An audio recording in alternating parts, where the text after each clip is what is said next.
اپنا آج کا جو دوسرا وظیفہ ہے اس کو بھی جان لیتے ہیں، جو ہماری اولاد کے حوالے سے ہے، اولاد کو فرما بردار بنانے کے حوالے سے ہے۔ یہ اللہ تعالیٰ کا بہت ہی پیارا نام ہے۔ آئیے سب سے پہلے اس میں مبارکہ کو بالکل توجہ سے سنتے ہیں اور دیکھ لیتے ہیں، پھر اس کا پورا طریقہ کار بھی ہم بالکل توجہ سے سمجھ لیں گے۔ تو اس میں مبارکہ یہ ہے کہ اس میں مبارکہ کو دوبارہ سن لیجئے۔ جس کی بھی اولاد ضدی ہو، نافرمان ہو، کہنا نہ مانتی ہو، تنگ کرتی ہو، اسے چاہیے کہ طلوع آفتاب سے پہلے یعنی سورج نکلنے سے پہلے جو بھی بچہ آپ کو تنگ کرتا ہے اس کی پیشانی پر، بچی ہے یا بچہ ہو، اس کی پیشانی یا ماتھے پر آپ ہاتھ رکھیں گے، پھر آسمان کی طرف اپنے چہرے کو کر لینا ہے، اپنا رخ آپ نے آسمان کی طرف کر لینا ہے، آسمان کی طرف آپ نے دیکھنا ہے، اور اسی دوران آپ نے اسی اسم مبارک کو بھی پڑھنا ہے۔ اسم مبارک یہ ہے کہ صرف اور صرف 21 مرتبہ پڑھنا ہے، یا شہیدو یا شہیدو، اس کو 21 مرتبہ، اور جب بھی آپ اسے اسم مبارک کو 21 مرتبہ پڑھ لیں گے تو اول آخر کم از کم 3 مرتبہ پیارے نبی حضرت محمد مصطفیٰ صلی اللہ علیہ وآلہ وسلم پر درود پاک بھی پڑھ لینا ہے۔ تو انشاءاللہ اس مختصر سے وظیفے کی برکتوں سے ہماری اولاد ہماری فرما بردار بن جائے گی، ہمیں کسی بھی حوالے سے پریشان نہیں کرے گی۔ بس اس وظیفے میں ہم نے یہ خیال کرنا ہے کہ طلوع آفتاب یعنی سورج نکلنے سے پہلے اس کو کرنا ہے، اور اس بچے یا بچی کی پیشانی پر ہاتھ رکھ کر اس عمل کو، اس وظیفے کو کرنا ہے۔ چند سیکنڈز کا یہ وظیفہ ہے، زیادہ مشکل نہیں ہے۔ اور اگر اب بات کی جائے اس عمل کی مدت کی، تو اس عمل کی جو مدت ہے وہ تحصول شفا یعنی تحصول علاج، یعنی جب تک ہمارا بچہ راہ راست پر نہ آ جائے، ضد نہ چھوڑ دے، نافرمانیاں نہ چھوڑ دے، تب تک ہم نے اس وظیفے کو کرتے رہنا ہے۔ پھر وہی کہوں گا کہ چند ہی دنوں میں ہمیں فائدہ نظر آنا شروع ہو جائے گا انشاءاللہ، اگر ہمارا اعتقاد جو ہے وہ کامل ہوا۔ تو آئیے ناظرین، آپ بلا تاخیر اپنے آج کے تیسرے اور آخری وظیفے کی طرف بڑھتے ہیں۔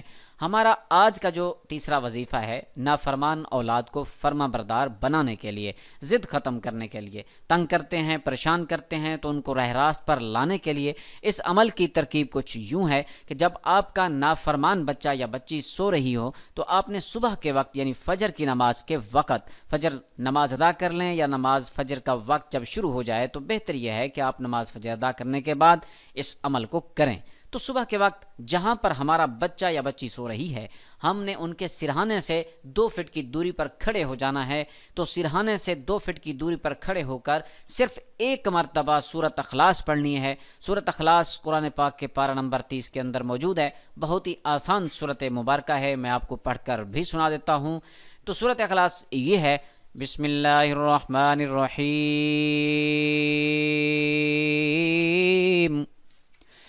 قل هو اللہ احد اللہ الصمد لم یلد ولم یولد ولم یکن لہ کفوا احد۔